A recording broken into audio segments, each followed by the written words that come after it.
ನಮಸ್ತೆ ಫ್ರೆಂಡ್ಸ್, ಇವತ್ತು ನಾನು ಬೇಕ್ರಿ ಸ್ಟೈಲ್ ಚಕ್ಲಿ ಯಾವ ರೀತಿ ಮಾಡೋದು ನೋಡೋಣ ಬನ್ನಿ. ಈ ಚಕ್ಲಿ ಮಾಡೋಕ್ಕೋಸ್ಕರ ಪುಟಾಣಿ ಬೇಡ, ಅವಲಕ್ಕಿ ಬೇಡ, ಏನು ಬೇಡ, ಹುರಿಯೋದು ಬೇಡ, ತುಂಬಾ ಇನ್ಸ್ಟೆಂಟಾಗಿ ಮಾಡ್ಕೊಳ್ಬೋದು. ಹಾಗೆ ಒಂದೇ ಪೇಪರ್ ಸಹಾಯದಿಂದ ತುಂಬಾ ಚೆನ್ನಾಗಿ ಈ ಚಕ್ಲಿ ಮಾಡ್ಕೊಳ್ಬೋದು. ಒಂದು ಮುರಿಯುವುದಿಲ್ಲ, ಅಂಟುವುದಿಲ್ಲ. ನೀವು ನೋಡ್ತಾ ಇರ್ಬೋದು ಎಷ್ಟೊಂದು ಚೆನ್ನಾಗಿ ಬಂದಿದೆ ಅಂತ. ಪೇಪರ್ ಸಹಾಯದಿಂದ ಮಾಡಿಕೊಂಡ್ರೆ ಈ ರೀತಿ ಚಕ್ಲಿ ತುಂಬಾ ಚೆನ್ನಾಗಿ ಬರುತ್ತೆ. ವಿಡಿಯೋ ಕೊನೆಯವರೆಗೂ ನೋಡಿ, ನಿಮಗೆ ಅರ್ಥವಾಗುತ್ತೆ. ನಾನು ಮೊದಲು ಒಂದು ಪರಾತಿನ ಮೇಲೆ ಜರಡಿ ಇಟ್ಕೊಂಡಿದ್ದೀನಿ. ಅದಕ್ಕೆ 4 ಗ್ಲಾಸ್ ಅಕ್ಕಿ ಹಿಟ್ಟು ಹಾಕ್ಕೊಳ್ಬೇಕು.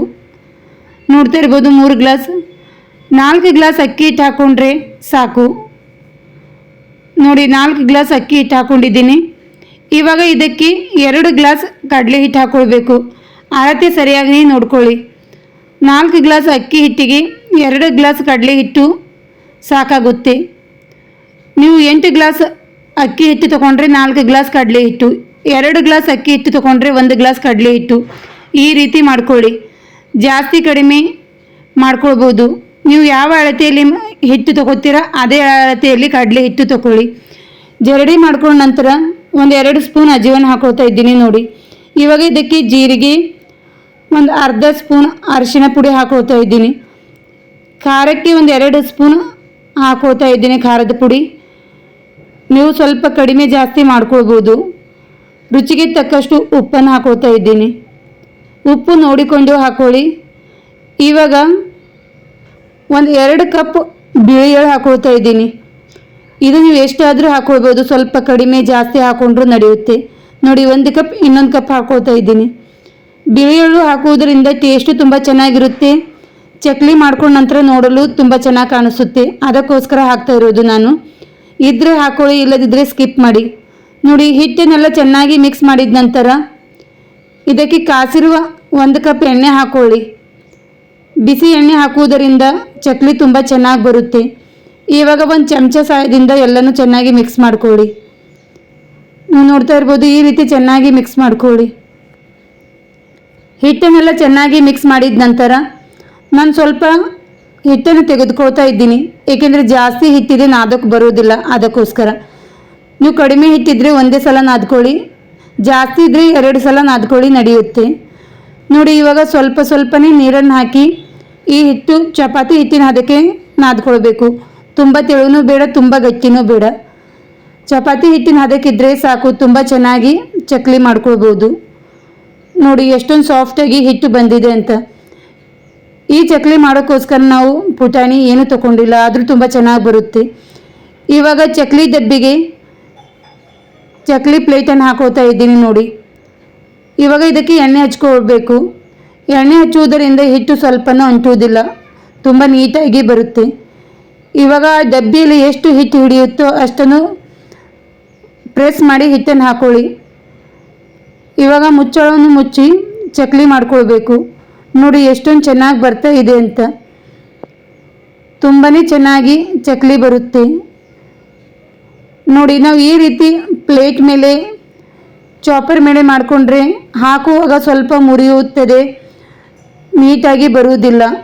ನೋಡಿ ಇದರ ಮೇಲೆ ನೀಟಾಗಿ ಬರುತ್ತೆ, ಆದರೆ ನಾವು ಎಣ್ಣೆಯಲ್ಲಿ ಹಾಕುವಾಗ ಅಷ್ಟು ನೀಟಾಗಿ ಬರುವುದಿಲ್ಲ. ಅದಕ್ಕೋಸ್ಕರ ನಾನು ಇಲ್ಲಿ ಇನ್ನೊಂದು ಮೆಥಡ್ ಹಿಡಿದ್ದೀನಿ ನೋಡಿ. ಈ ರೀತಿ ಚಕ್ಲಿ ಎಲ್ಲ ಹಾಕೊಂಡ ನಂತರ ನಾವು ಪೇಪರ್ ಮೇಲೆ ಚಕ್ಲಿ ಹಾಕ್ಕೊಳ್ಬೇಕು. ಪೇಪರ್ ಮೇಲೆ ಹಾಕುವುದರಿಂದ ಸ್ವಲ್ಪನೂ ಮುರಿಯುವುದಿಲ್ಲ, ತುಂಬ ಚೆನ್ನಾಗಿ ಬರುತ್ತೆ. ನೋಡಿ ನಾನಿಲ್ಲಿ ಪೇಪರ್ ಈ ರೀತಿ ಸಣ್ಣದಾಗಿ ಕಟ್ ಮಾಡಿ ಇಟ್ಕೊಂಡಿದ್ದೀನಿ. ಚಿಕ್ಕ ಚಿಕ್ಕದಾಗಿ ಕಟ್ ಮಾಡಿ ಇಟ್ಕೊಂಡ್ರೆ ನಾವು ಎಣ್ಣೆಯಲ್ಲಿ ಹಾಕುವಾಗ ತುಂಬಾ ಚೆನ್ನಾಗಿ ಬರುತ್ತೆ, ಮುರಿಯುವುದಿಲ್ಲ, ಅಂಟುವುದಿಲ್ಲ, ತುಂಬ ನೀಟಾಗಿ ಬರುತ್ತೆ. ನೀವು ನೋಡ್ತಾ ಇರ್ಬೋದು ಎಷ್ಟೊಂದು ಚೆನ್ನಾಗಿ ಬಂದಿದೆ ಅಂತ. ನೀವು ಬೇಕಾದರೆ ನ್ಯೂಸ್ ಪೇಪರ್ ಮೇಲೆ ಹಾಕೊಂಡ್ರೂ ನಡೆಯುತ್ತೆ. ನೋಡಿ ಈ ರೀತಿ ಎತ್ತಿದ್ರೆ ಸಾಕು, ತುಂಬ ಚೆನ್ನಾಗಿ ಬರುತ್ತೆ. ನೋಡ್ತಾ ಇರ್ಬೋದು ನೀವು. ಈ ರೀತಿ ಮಾಡ್ಕೊಳ್ಳಿ. ಎಷ್ಟು ಬೇಕಾದರೂ ದೊಡ್ಡದಾಗಿ ಮಾಡ್ಕೊಳ್ಬೋದು, ಸ್ವಲ್ಪನೂ ಮುರಿಯುವುದಿಲ್ಲ, ತುಂಬ ಚೆನ್ನಾಗಿ ಬರುತ್ತೆ. ನಾವು ಎಣ್ಣೆಲ್ಲ ಹಾಕುವಾಗೂ ತುಂಬ ಚೆನ್ನಾಗಿ ಬರುತ್ತೆ. ನೋಡಿ ಈ ರೀತಿ ಒಂದೇ ಸಲ ಒಂದು 15ರಿಂದ 20 ಮಾಡ್ಕೊಳ್ಳಿ. ನಂತರ ಕಾದ ಎಣ್ಣೆಯಲ್ಲಿ ಹಾಕೊಳ್ಳಿ. ನೀವು ನೋಡ್ತಾ ಇರ್ಬೋದು, ಈ ಡೈರೆಕ್ಟ್ ಹಾಕುವುದರಿಂದ ಸ್ವಲ್ಪ ಮುರಿತಾ ಇದೆ, ಅಷ್ಟೊಂದು ನೀಟಾಗಿ ಬರುವುದಿಲ್ಲ ನೋಡಿ. ಆದರೆ ಪೇಪರ್ ಮೇಲಿಂದ ಹಾಕೊಂಡ್ರೆ ತುಂಬ ಚೆನ್ನಾಗಿ ಬರುತ್ತೆ. ಗೋಲ್ಡನ್ ಬ್ರೌನ್ ಕಲರ್ ಬರುವವರೆಗೂ ಸಣ್ಣ ಉರಿಯಲ್ಲಿ ಕರೆದುಕೊಳ್ಳಿ. ಸಣ್ಣ ಉರಿಯಲ್ಲಿ ಕರಿಯುವುದರಿಂದ ತುಂಬಾ ಕ್ರಿಸ್ಪಿಯಾಗಿ ಬರುತ್ತೆ.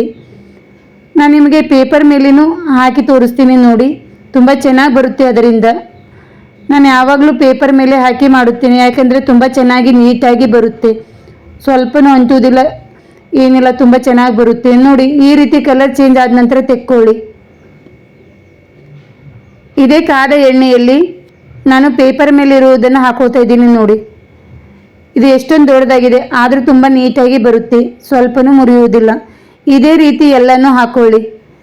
ಹಾಕೊಂಡು ಸಣ್ಣ ಉರಿಯಲ್ಲಿ ಕರಿಯುವುದರಿಂದ ತುಂಬ ಕ್ರಿಸ್ಪಿಯಾಗಿ ಬರುತ್ತೆ. ಒಂದು ಸಲ ಈ ಪೇಪರ್ ಮೇಲೆ ಹಾಕಿ ಟ್ರೈ ಮಾಡಿ. ವಿಡಿಯೋ ಇಷ್ಟ ಆದರೆ ಲೈಕ್ ಮಾಡಿ, ಶೇರ್ ಮಾಡಿ. ಇನ್ನೂ ನನ್ನ ಚಾನಲ್ಗೆ ಸಬ್ಸ್ಕ್ರೈಬ್ ಆಗಿಲ್ಲ ಅಂದರೆ ಸಬ್ಸ್ಕ್ರೈಬ್ ಆಗಿ. ನೋಡ್ತಾ ಇರ್ಬೋದು ಎಷ್ಟೊಂದು ಚೆನ್ನಾಗಿ ಬರ್ತಾ ಇದೆ, ಒಂದು ಮುರಿದಿಲ್ಲ, ಅಂಟುವುದಿಲ್ಲ, ನೀಟಾಗಿ ಬರುತ್ತೆ. ಎಣ್ಣೆಯಲ್ಲಿ ಎಷ್ಟು ಕೂಡುತ್ತೆ ಅಷ್ಟನ್ನು ಹಾಕ್ಕೊಂಡು ಸಣ್ಣ ಉರಿಯಲ್ಲಿ ಕರೆದುಕೊಳ್ಬೇಕು. ಈ ರೀತಿ ಕರಿಯುವುದರಿಂದ ತುಂಬಾ ಕ್ರಿಸ್ಪಿಯಾಗಿ ಬರುತ್ತೆ. ನೀವು ಉರಿನ ದಪ್ಪವಾಗಿ ಕರ್ಕೊಂಡ್ರೆ ಮೇಲೆ ಕಲರ್ ಬರುತ್ತೆ, ಆದರೆ ಒಳಗಡೆ ಹಸಿಯಾಗಿರುತ್ತೆ. ಅದಕ್ಕೋಸ್ಕರ ಸಣ್ಣ ಉರಿಯಲ್ಲೇ ಕರೆದುಕೊಳ್ಳಿ. ನೋಡಿ ಎಷ್ಟೊಂದು ಚೆನ್ನಾಗಿ ಬಂದಿದೆ ಅಂತ. ಇದನ್ನು ಸುಮಾರು 20 ದಿವಸ ಇಟ್ಟರೂ ಹಾಳಾಗೋದಿಲ್ಲ, ತುಂಬ ಚೆನ್ನಾಗಿ ಕ್ರಿಸ್ಪಿಯಾಗಿ ಇರುತ್ತೆ. ಒಂದು ಸಲ ಟ್ರೈ ಮಾಡಿ. ತಣ್ಣಗಾದ ನಂತರ ಒಂದು ಡಬ್ಬಿಯಲ್ಲಿ ಹಾಕಿ ಇಡಿ. ಮತ್ತೊಂದು ಹೊಸ ರೆಸಿಪಿಯೊಂದಿಗೆ ಸಿಗೋಣ friends. Thank you for watching.